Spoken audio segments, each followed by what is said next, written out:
এই বছর টি-20 বিশ্বকাপকে নিয়ে বিশ্বজুড়ে উন্মাদনা ছিল চোখে পড়ার মতো। ওয়েস্ট ইন্ডিজের সঙ্গে প্রথমবারের মতো ইউএসএ এই গুরুত্বপূর্ণ টুর্নামেন্ট সফলভাবে আয়োজন করেছিল। এর সঙ্গেই মোট 20টি দেশ এই বছর টি-20 বিশ্বকাপের বিভিন্ন পর্যায়ের মধ্যে দিয়ে লড়াই করে নিজেদের প্রমাণ করার চেষ্টা করেছে। তবে তাদের মধ্যে শেষ পর্যন্ত ভারতীয় টিম চ্যাম্পিয়ন হয়ে ইতিহাসের পাতায় নাম লেখায়।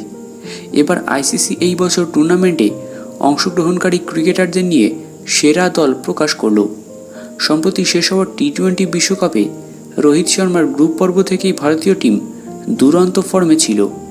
সুপার 8-এও প্রত্যেকটা ম্যাচে জয় তুলে নিয়ে তারা সেমিফাইনালে প্রবেশ করে। এই গুরুত্বপূর্ণ ম্যাচেও দুরন্ত পারফরমেন্স করে ভারতীয় দল শেষ পর্যন্ত ফাইনালে সাউথ আফ্রিকার মুখোমুখি হয়। টান উত্তেজনাপূর্ণ ফাইনালে শেষ পর্যন্ত বিরাট কোহলির দুরন্ত ব্যাটিং এবং হার্দিক পান্ডিয়া বুমরার বিধ্বংসী বোলিংয়ে ব্লু ব্রিগেডরা চ্যাম্পিয়ন হয়ে ইতিহাস তৈরি করে। ফলে আইসিসির বাছাই করা এই বছর টি-20 বিশ্বকাপের সেরা একাদশে মোট 6 জন ভারতীয় প্লেয়ার জায়গা করে নিয়েছেন। এই টিমে ওপেনার হিসাবে আছেন রোহিত শর্মা এবং রহমানুল্লাহ গুরবাজ।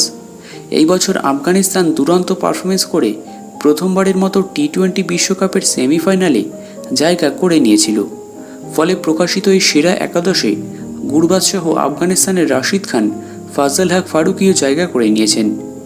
অন্যদিকে রোহিত শর্মা ছাড়াও এই তালিকায় ভারতীয় টিমের বাকি 5 জন প্লেয়ার হলেন সূর্যকুমার যাদব, হার্দিক পান্ডিয়া, অক্ষর পটেল, জসপ্রীত বুমরা এবং আর্শদীপ সিং। তারকা ব্যাটসম্যান বিরাট কোহলিকে তালিকায় জায়গা দেওয়া হয়নি। এছাড়াও টি-20 বিশ্বকাপের সেরা প্লেইং 11-এ বাকি 2 ক্রিকেটার হিসাবে নিকোলাস পুরান এবং মার্ক স্টোয়নিস জায়গা পেয়েছেন। তো আইসিসির বাছাই করা এই বছর টি-20 বিশ্বকাপের সেরা একাদশ এরকম: Rohit Sharma, Rahmanullah Gurbaz, Nicholas Pooran, Suryakumar Yadav, mark Stoinis, Hardik Pandya, অক্ষর পটেল, রাশিদ খান, জসপ্রীত বুমরা, আর্শদীপ সিং, ফাজল হক ফারুকি এবং অ্যান্ড্রিক নোকিয়া 12তম সদস্য।